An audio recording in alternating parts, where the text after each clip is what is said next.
Dear student, I am Dr. Prakash Mungli, Professor of Biochemistry. So, in this particular lecture of glycolysis, I am going to explain you shuttle mechanisms, fate of pyruvate, fate of lactate, net ATP yield from glycolysis, lactic acidemia, Warburg effect and reverse Warburg effect. Let's get into the details now. Now, the cytoplasmic NADH plus produced in the glycolysis when glyceraldehyde 3-phosphate is converted into 1,3-bisphosphoglycerate. So, this cytoplasmic NADH plus in the presence of mitochondria and oxygen, it has to be transported into the mitochondrial matrix to go into the electron transport chain. Only the hurdle here is we do not have any transporters for NADH plus in the inner mitochondrial membrane. So that's why directly we cannot transfer, cell cannot transfer cytoplasmic NADH plus into the mitochondria directly. But there is an indirect way of doing it, and that indirect way of doing or that indirect way of transferring cytoplasmic NADH plus into the mitochondria is through shuttle mechanism. Now, very first shuttle mechanism that we are seeing here is the glycerol phosphate shuttle mechanism. Now here most of the cells, majority of the tissue, it prefers a glycerol phosphate shuttle mechanism. Let's see what happens in the glycerol phosphate shuttle mechanism. So when NADH plus is there in the cytoplasm coming from glycolysis, that NADH plus is reacted with cytosolic glycerol 3-phosphate dehydrogenase enzyme, while dihydroxyacetone phosphate is converted into glycerol 3-phosphate.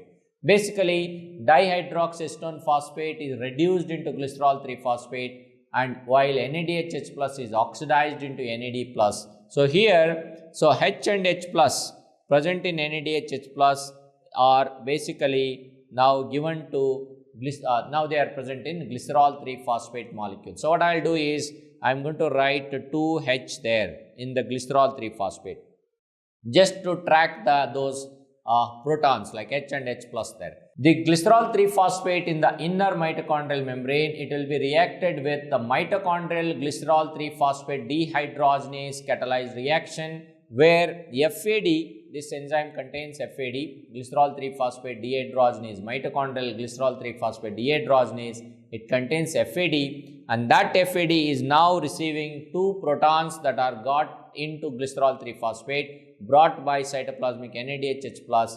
Now they will be given to this FAD and FAD will be converted into FAD2H.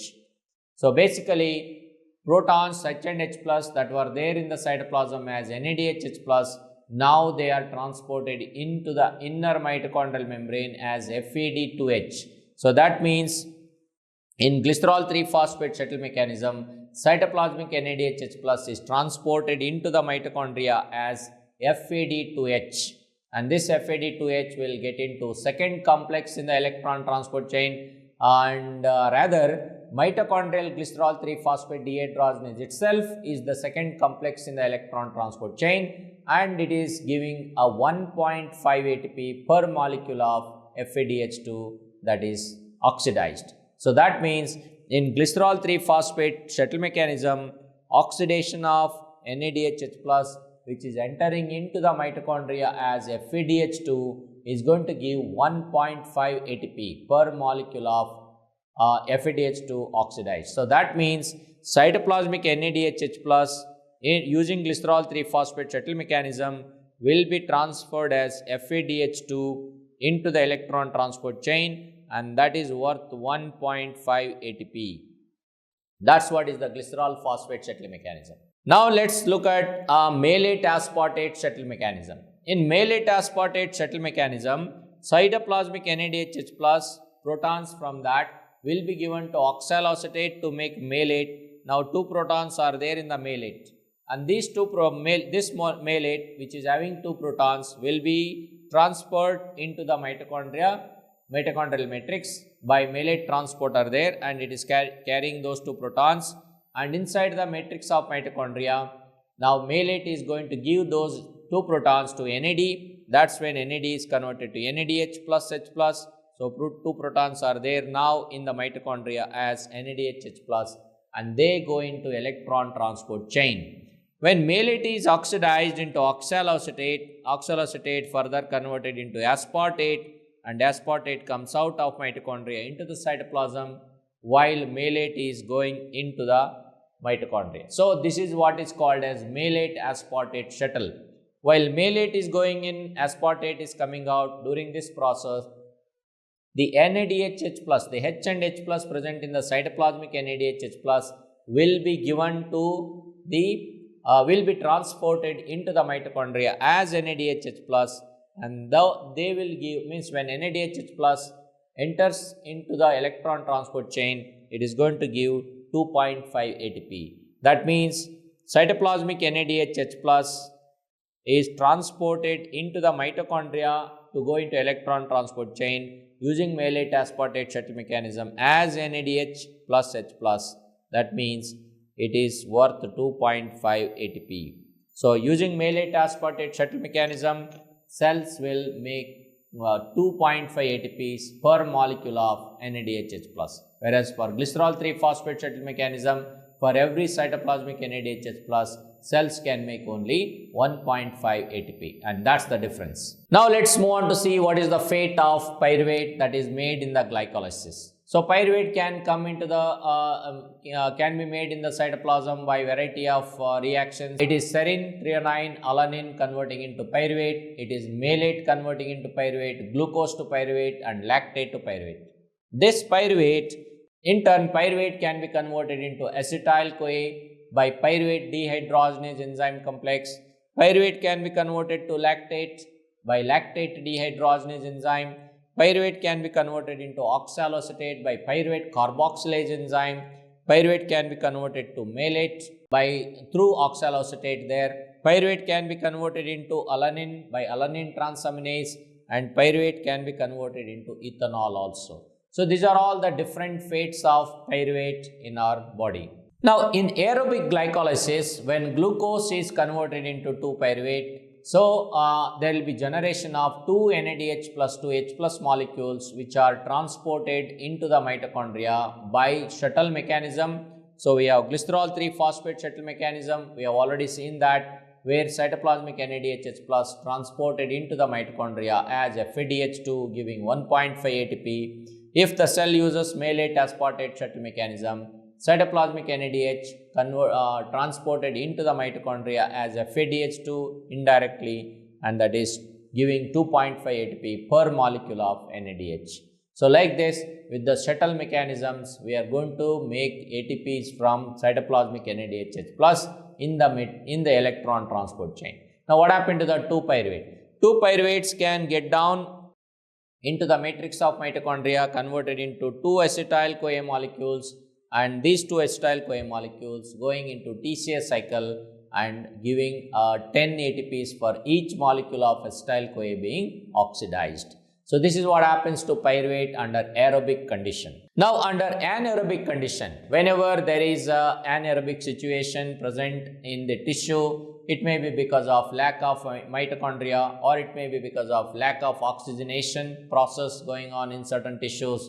The fate of pyruvate can be lactate formation. So what type of tissues will show anaerobic glycolysis predominantly? So the major fate, so the formation of lactate is the major fate of pyruvate in the lens and cornea of the eye. It can be brain, skin, kidney medulla, testis, leukocytes, red blood cells. Either these cells do not contain mitochondria, or these are poorly vascularized cells. Because of the lack of oxygen, or maybe because of lack of mitochondria, pyruvate will be converted into lactate by lactate dehydrogenase, where NADH plus is oxidized into NAD plus. The reason why lactate dehydrogenase reaction is running here while converting pyruvate into lactate is to regenerate NAD plus molecule. Remember that. Regeneration of NAD plus is most important under anaerobic condition, because NAD plus is necessary for continuation of glycolysis as it is shown in the figure here.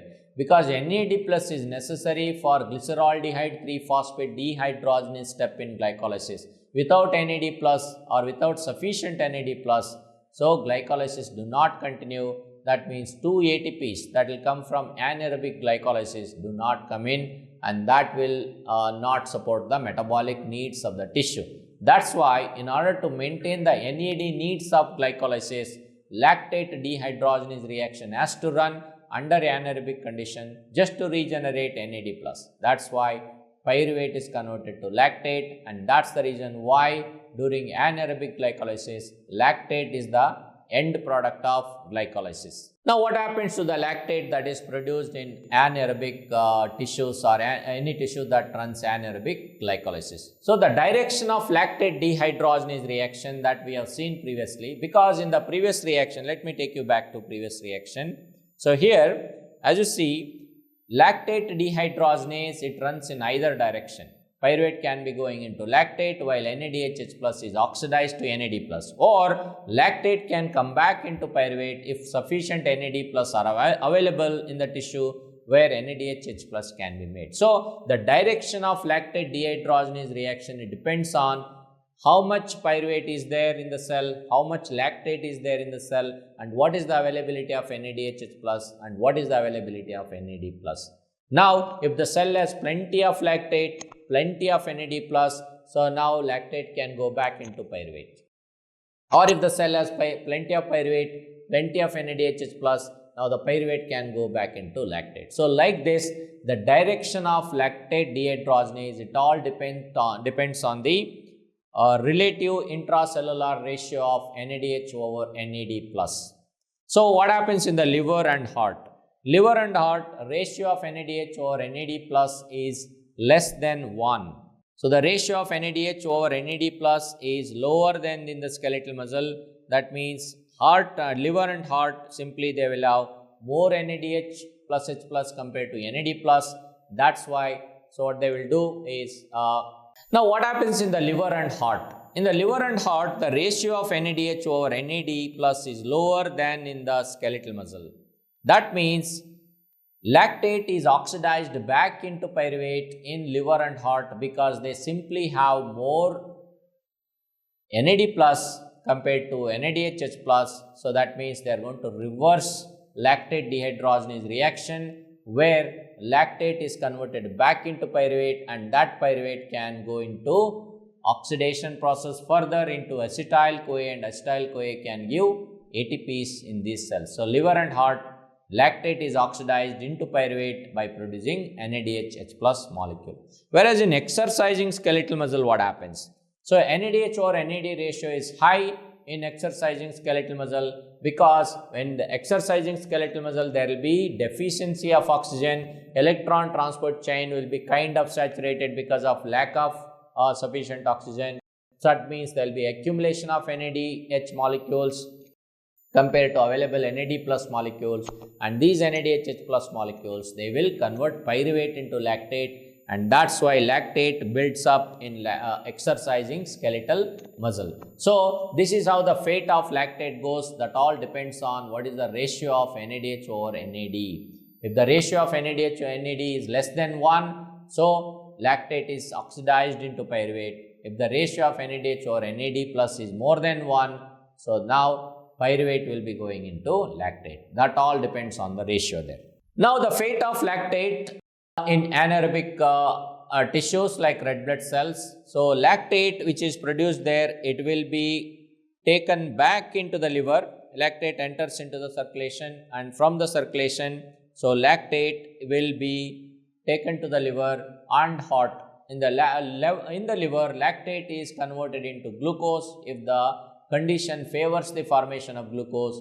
2 lactate will be converted into 1 glucose molecule by using 6 ATPs, and this glucose from the liver will be released into the circulation, and from the circulation same glucose can be taken up by the red blood cell and continue glycolysis to make 2 net ATPs from 1 glucose to 2 lactate formation, and this completes the cycle, and this small little cycle here is called as cori cycle. So, what is cori cycle? Cori cycle simply states that under anaerobic situations, when two lactates are formed from one glucose, these two lactates enters into the blood, taken up by the liver. Liver is going to convert lactate into glucose by gluconeogenesis by spending 6 ATPs to do that, and the glucose getting into the blood can be taken up by this tissue which needs that glucose, and it can convert back into lactate, and that's the cori cycle there. Now let's move on to see some of the causes for lactic acidemia. Lactic acidemia can happen in conditions wherever there is a buildup of lactate. That means whenever pyruvate has to go into acetyl-CoA formation, if there is any defect in pyruvate dehydrogenase enzyme complex, if there is any genetic or congenital deficiency of pyruvate dehydrogenase enzyme complex, that can lead to accumulation of pyruvate, and that will, in the cytoplasm, it will be converted back into lactate formation. Also, decreased oxidation of NADH and FADH2 in the electron transport chain can result in elevation of NADH, and this NADH elevation may lead to decreased conversion of pyruvate into acetyl-CoA. That means pyruvate builds up, and this pyruvate will be diverted into lactate formation as it is shown here. And also pyruvate is converted into lactate, and lactate builds up there. Now the deficiency or inhibition of TCA cycle enzymes, it can also lead to a buildup of pyruvate, because TCA cycle enzymes, if they are deficient, so acetyl-CoA is not converted, not oxidized into carbon dioxide, so the acetyl-CoA build up, and that acetyl-CoA will have a negative effect on pyruvate dehydrogenase enzyme complex, and that can also lead to conversion of pyruvate back into lactate, so that can lead to lactic acidemia. Or genetic defects in any proteins that are coded by mitochondrial DNA affecting any complexes in the electron transport chain, where overall electron transport chain will go down, leading to elevation of NADH+, and that will have a negative effect on pyruvate dehydrogenase enzyme complex, eventually leading to conversion of pyruvate into lactate. So that will also lead to lactic acidemia. Or anoxia, ischemia, cyanide toxicity, carbon monoxide toxicity, interruption anywhere in the electron transport chain or ATP synthase, so may lead, and anything that causes anaerobic glycolysis, like decreased oxygenation status, vigorous activity, septicemia, all these conditions wherever pyruvate is building up, so it will be converted into lactate, leading to lactic acidemia. So there are variety of causes that can lead to lactic acidemia. So simply accumulation of pyruvate because of any downstream defect in the downstream events, that is starting from the pyruvate dehydrogenase complex, TCA cycle, electron transport chain, oxygenation, lack of mitochondria, defect in the mitochondria, blockage in the arteries, septicemia, all these things will lead to buildup of pyruvate, which is diverted into lactate, and eventually increase in the lactate, leading to lactic acidemia. Now let's get into a concept called Warburg effect. Warburg effect here, it is the enhanced conversion of glucose into lactate is observed in highly proliferative cells, including the tumor cells, even in the presence of normal levels of oxygen and the mitochondria. Normally what we see here in the non-proliferating cells is glucose is converted into pyruvate, and pyruvate is converted into acetyl-CoA and further oxidized into carbon dioxide when sufficient oxygen is there and mitochondria is present. And that is what is shown here in the figure on the left side. In the differentiated tissues, in the presence of oxygen, glucose predominantly converted into acetyl-CoA and oxidized into carbon dioxide. Very less amount of glucose is diverted into lactate under normal conditions. Whereas under anaerobic situation, glucose converted to pyruvate and pyruvate is converted to lactate. In proliferative tissues or tumor cells, what happens? Even if the cell has sufficient oxygen, even if the cell has mitochondria, pyruvate is largely converted into lactate. That is what is shown here. Okay, so what is the reason for this? So when lactate is produced at high concentration, this lactate is transported out of the tumor cell into the extracellular matrix by monocarboxylate transporter, and in the extracellular matrix it is going to create low pH or acidity, and this acidity it increases angiogenesis and also it helps in metastasis of the tumor cells. So the new blood vessel formation and the metastasis of tumor cell from one place to another place, it is facilitated by creating a lower acidity by secreting lactate into the extracellular matrix, and also it prevents apoptosis of tumor cells. This particular effect is called as Warburg effect, which is seen in highly proliferative cells or the tumor cells, where glucose is converted into lactate as the end product, even in the presence of mitochondria and even in the presence of oxygen. Now, this figure is explaining further into Warburg effect, that whenever glucose is converted into pyruvate and pyruvate is converted into lactate, and lactate is moving out of the cell through monocarboxylate transporter here, and the lactate which is creating acidity, it is going to help in angiogenesis, acidic environment, low pH, it is helping in the invasion and metastasis process. And also the presence of this glucose 6-phosphate, excess glucose 6-phosphate coming from glycolysis here, some of it is diverted into pentose phosphate pathway, and in the pentose phosphate pathway there is a release of NADH+, and this NADH+ will maintain sufficient glutathione levels, and this sufficient glutathione levels will keep reactive oxygen species or the free radicals under control, and thereby free radicals are no longer damaging the cellular cells and causing death. So that means through NADPH and maintaining high glutathione levels, tumor cells will have anti-apoptosis, carcinogenesis and metastasis function. So overall, Warburg effect, by diverting glucose into lactate and by diverting some of the glucose 6-phosphate into pentose phosphate pathway, maintaining the glutathione levels, so will have anti-apoptosis effect, carcinogenesis, metastasis, angiogenesis and invasion property. And this is what is referred as Warburg effect. Now let's move on to see a reverse Warburg effect. This reverse Warburg effect is a 2-compartment metabolic model. So here there will be metabolic reprogramming that's going on here, where cancer-associated fibroblasts are metabolically reprogrammed by the cancer cells to get the necessary fuel. So how this happens? Basically, it is interaction between the two cells. One is the cancer cell, other is the cancer-associated fibroblast cell.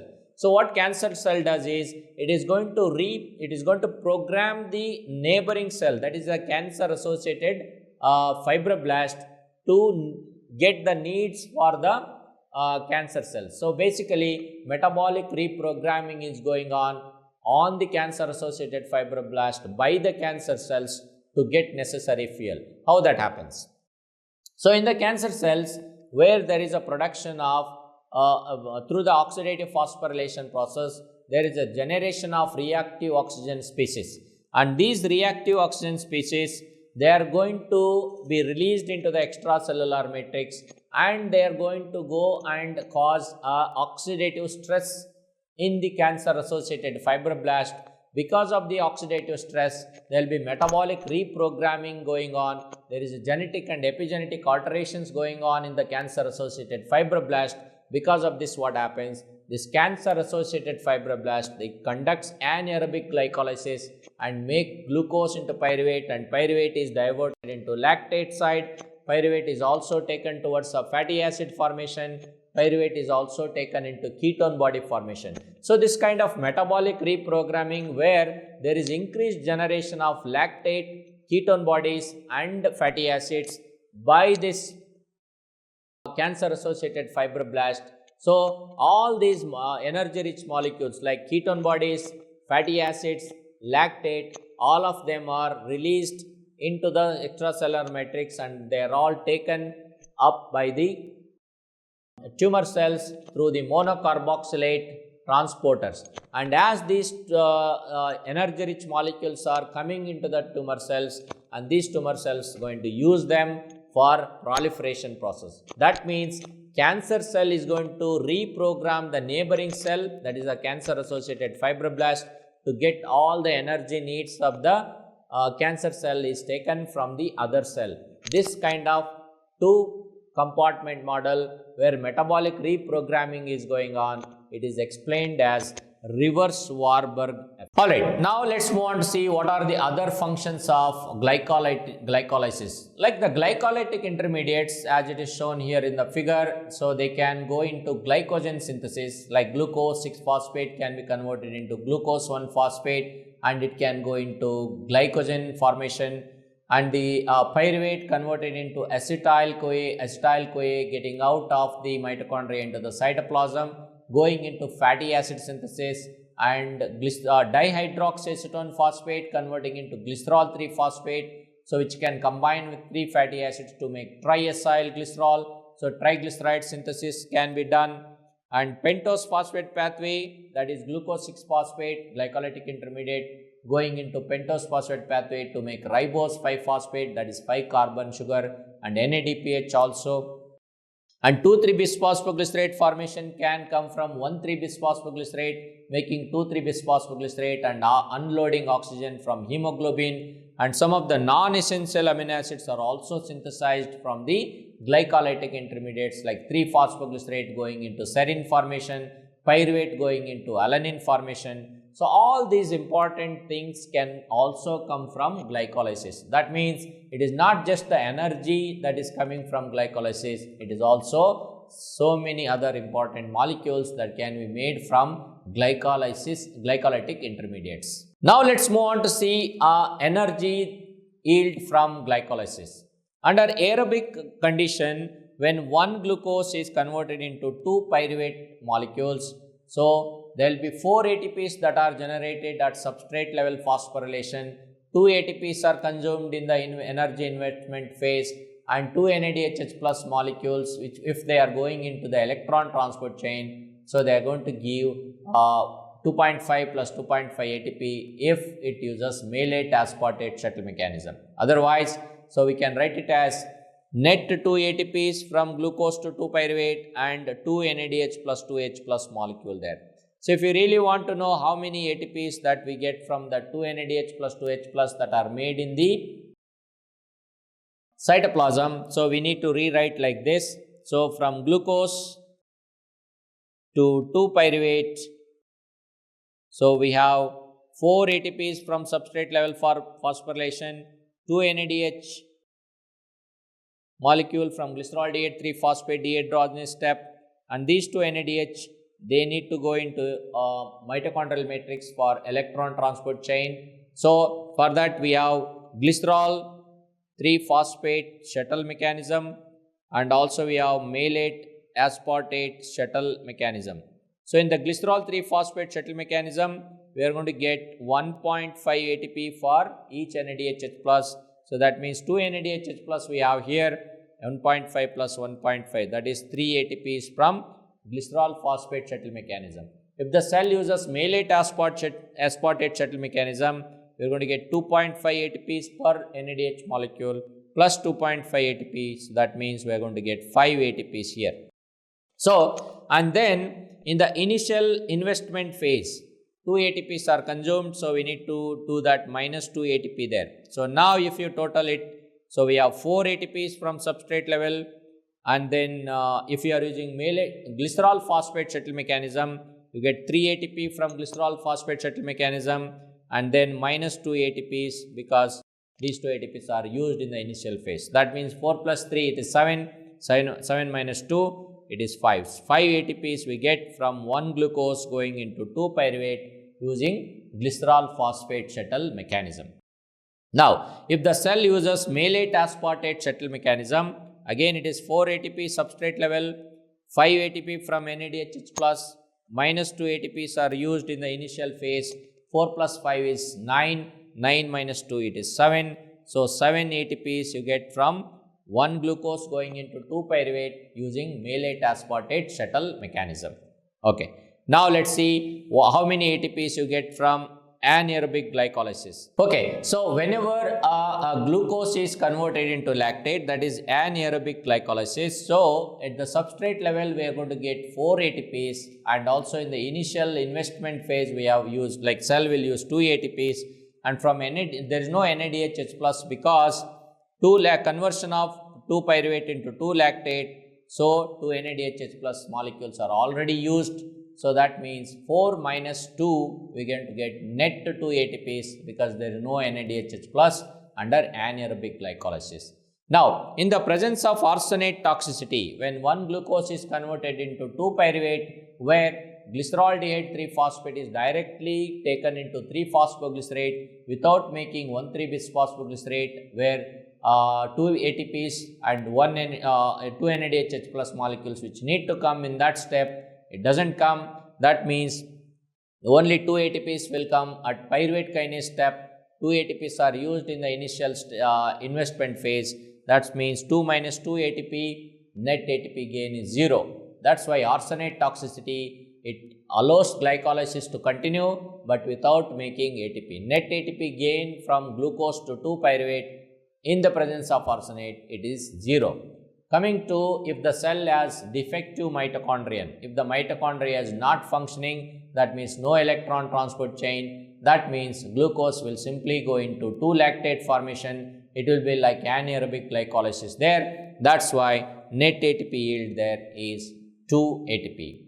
And this is what is the energy yield from glycolysis. So that's all about glycolysis, shuttle mechanism, fate of pyruvate, fate of lactate, lactic acidemia, Warburg effect, reverse Warburg effect, other uses of glycolytic intermediates, and energy yield from glycolysis. I hope this video has helped you. Thank you.